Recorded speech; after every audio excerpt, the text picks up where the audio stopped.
नमस्कार दोस्तों, आप सभी का स्वागत है आपके अपने परिवार डिलक्स सुपर क्लासेस में। जी हाँ दोस्तों, जैसे कि आप सभी जान रहे हैं कि फ़िलहाल ग्रुप डी का एग्ज़ाम चल रहा था, जिसको लेकर हम लगभग 35 दिन के बाद आप लोग से मुलाकात कर रहे हैं।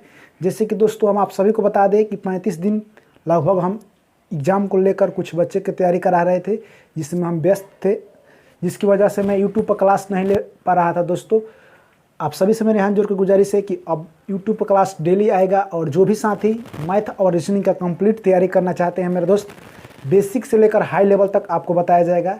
चाहे आप किसी भी चीज़ की तैयारी करते हो, जहां पर मैथ और रीजनिंग की जब भी बात आएगी, आप वहां पर मैथ और रीजनिंग को बहुत सरल तरीके से बना पाएंगे। जैसे कि आप सभी दोस्तों ने देखा कि अभी फ़िलहाल में ग्रुप डी का एग्ज़ाम लगभग चल रहा है, यानी अब अंतिम चरण में है। तो जैसे कि आप सभी को पता है कि बहुत सारे लोग ट्रिक से मैथ बनाए थे, और हम भी ऐसे बताते हैं ट्रिक से। ट्रिक बताना कोई गलत बात नहीं है, पर आप सभी ने जैसे देखा कि अब की बार रेलवे ने इतना कैलकुलेटिव मैथ पूछा था कि सब ट्रिक धरे के धरे रह गया, यानी ट्रिक कोई काम ही नहीं कर रहा था। आपको बेसिक लेवल से बनाना था और अंत तक बनाना था, तभी आंसर आ रहे थे। क्योंकि देखिए, खुद हमने एग्ज़ाम दिया है ग्रुप डी का, और उसमें देखें जैसे कि आप सभी को पता है कि ये फॉर्म 2019 का था, तो उस समय हम भी फॉर्म भर दिए थे। तो हम एग्ज़ाम में खासकर इसलिए गए दोस्तों, क्योंकि एग्ज़ाम में जाकर प्रेशर हैंडल करना और घरे बैठकर प्रेशर हैंडल करना बहुत अंतर होता है, यानी धरती आसमान का अंतर होता है।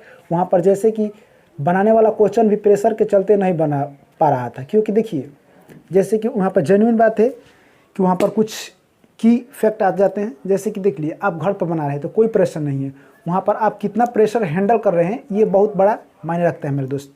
क्योंकि देखिए, आने वाले समय में बहुत सारे न्यू वैकेंसी आने वाली है, जैसे एसएससी की बहाली आई हुई है, रेलवे की भी बहाली आने वाली है, लोको पायलट का भी बहाली आने वाला है दोस्तों, और कुछ एसएससी जीडी का भी कुछ बहाली आने वाले हैं। सारे डिटेल्स आपको कुछ लगभग 2 से 3 माह, यानी साल का अंत और अगले साल के शुरुआत में देखने को मिल जाएंगे। तो हम सभी दोस्तों से एक बात कहना चाहेंगे कि आप लोग तैयारी को अपना बेस्ट अंजाम दीजिए मेरे दोस्त। क्योंकि देखिए, एक बात सुनिए मेरे दोस्त ध्यान से, जिसको ज्ञान और समझदारी दोनों एक साथ मिल गया, उसको सक्सेस होने से दुनिया में कोई नहीं रोक सकता है। क्योंकि देखिए, समझदारी आती है तो ज्ञान नहीं, और ज्ञान आता है तो समझदारी नहीं। जैसे मान लीजिए कि आपके पास बहुत सारा ज्ञान है, आप सवाल बना सकते हैं, बहुत सारे मैथ के सवाल बना सकते हैं, पर आपके पास ये समझदारी नहीं है कि हमें चारों सब्जेक्ट पर ध्यान देना चाहिए, तो आपका ज्ञान धड़े रह जाएगा। क्योंकि देखिए, ज्ञान होना ही मायने नहीं रखता है, समझदारी भी साथ साथ चाहिए। उसी प्रकार हर एग्ज़ाम के लिए, हर जो भी विभाग की बहाली आती है, उसके लिए एक प्लानिंग बहुत ज़रूरी है मेरे दोस्त। देखिए, एक सब्जेक्ट से कभी भी आपका सिलेक्शन नहीं हो सकता है, कभी भी होगा तो आपको जितने सब्जेक्ट उसमें सभी पर कमांड करना पड़ेगा। कमांड में हो सकता है थोड़ा सा 19-20 हो सकता है, यानी किसी पर ज़्यादा किसी में कम हो सकता है, पर सभी सब्जेक्ट पर ध्यान देना पड़ेगा। तो जैसे कि आप देख रहे हैं, जैसे कि मैथ और रीजनिंग एसएससी हो या रेलवे हो, इसमें लगभग 50% कवर करते हैं अधिकांश। जैसे कि अधिकांश एग्ज़ाम में हम लोग देखते हैं, जिस एग्ज़ाम की हम लोग तैयारी कर रहे हैं उसमें यहाँ तक कि 50% तक मैथ रीजनिंग लगभग कवर कर लेता है। वहाँ पर अपनी पकड़ बहुत मजबूत हम लोग बनाएंगे।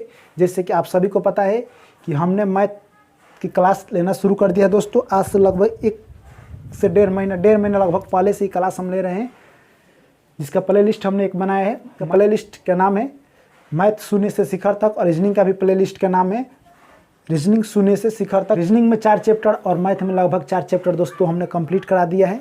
जो भी साथी नहीं देखे हैं जाकर देख सकते हैं, और हम बेसिक टू हाई लेवल यानी क्लास कंटिन्यू कराएंगे, यानी आपको अब डेली क्लास देखने को मिलेगा मेरे दोस्त, क्योंकि अब गैप होने वाला नहीं है। क्योंकि देखिए, मैथ और रीजनिंग एक ऐसा सब्जेक्ट है जहाँ पर आप अधिक से अधिक नंबर उठा सकते हैं। बेसिक जानना क्यों ज़रूरी है मेरे दोस्त, आप सभी को हम बता दें। क्योंकि देखिए, बेसिक से क्या होता है, अभी आपने जो भी साथी रेलवे के एग्ज़ाम दिए होंगे वो जान रहे होंगे। क्योंकि देखिए, बेसिक जानने से क्या होगा और ट्रिक जानने से क्या होगा। ट्रिक जानना बहुत ज़रूरी है, बेसिक उससे भी बहुत ज़रूरी है। जिस तरह बेसिक से क्या होगा और ट्रिक से क्या होगा, बेसिक आप जानते हैं तो ट्रिक बना लेंगे, और ट्रिक जानते हैं तो बेसिक नहीं बना पाएंगे। क्योंकि आपका बेसिक, और इस बार आपने ग्रुप डी का एग्ज़ाम दिया होगा तो आपने देखा होगा कि ग्रुप डी में सारे क्वेश्चंस आ रहे थे, वो सारे बेसिक क्वेश्चंस थे जिसको आपको डीपली बनाना था। हमने खासकर एग्ज़ाम में इसलिए गया क्योंकि देखना था कि एग्ज़ाम में अगर जाने पर वहाँ पर प्रेशर कैसा बनता है, एग्ज़ाम में का माहौल क्या होता है और क्वेश्चन का लेवल क्या रहा है। एग्ज़ाम में बहुत सारे बच्चे को टाइम मेंटेन यानी लगभग जो 90 मिनट था वो माइनस नहीं हो पा रहा था। क्यों माइनस नहीं हो पा रहा था?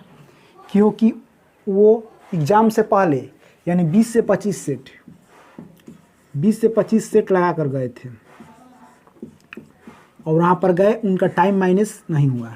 बहुत सारे बच्चों का दिक्कत यही था, लगभग 85% बच्चे ऐसे थे जिनका टाइम माइनस नहीं हुआ। यानी इसका मतलब साफ साफ यही है दोस्तों कि हम कहें कि अगर और टाइम रहता तो और क्वेश्चन वो बनाते, जो कि उनके पास टाइम नहीं बचा। और एक बच्चा है जो कि 200 से लेकर 250 सेट बना कर गया है, उसके पास टाइम का कोई प्रॉब्लम नहीं था। यानी देखिए ये बच्चा शुरू से ही तैयारी कर रहा है, बहुत पहले से ही तैयारी कर रहा है।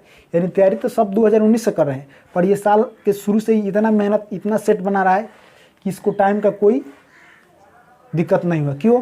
तो वैसे ही आप लोग को हम बता रहे हैं कि जैसे कि आप सभी जानते हैं कि बहाली कुछ दिनों में आने वाले हैं, तो आप लोग ये भी पूछ सकते हैं कि आपको कैसे पता है कि बहाली अगले 2 से 3 माह में आ जाएंगे। मान लीजिए कि 2-3 माह में नहीं आएंगे, साल बदलेगा, अधिकतम 6 माह, अधिकतम 6 माह का अंतर्गत में तो बहाली जरूर आ जाएंगे। जनवरी फरवरी में तो फिक्स से देखने को मिलेगा। अब मान लीजिए बहाली आ गया जनवरी फरवरी में, तब आप तैयारी करने चलिएगा तो क्या होगा? अभी जो फिलहाल में हुआ, जो ये 20 से 25 सेट बनाए हैं ना, उनका ही हाल आपका भी हो जाएगा।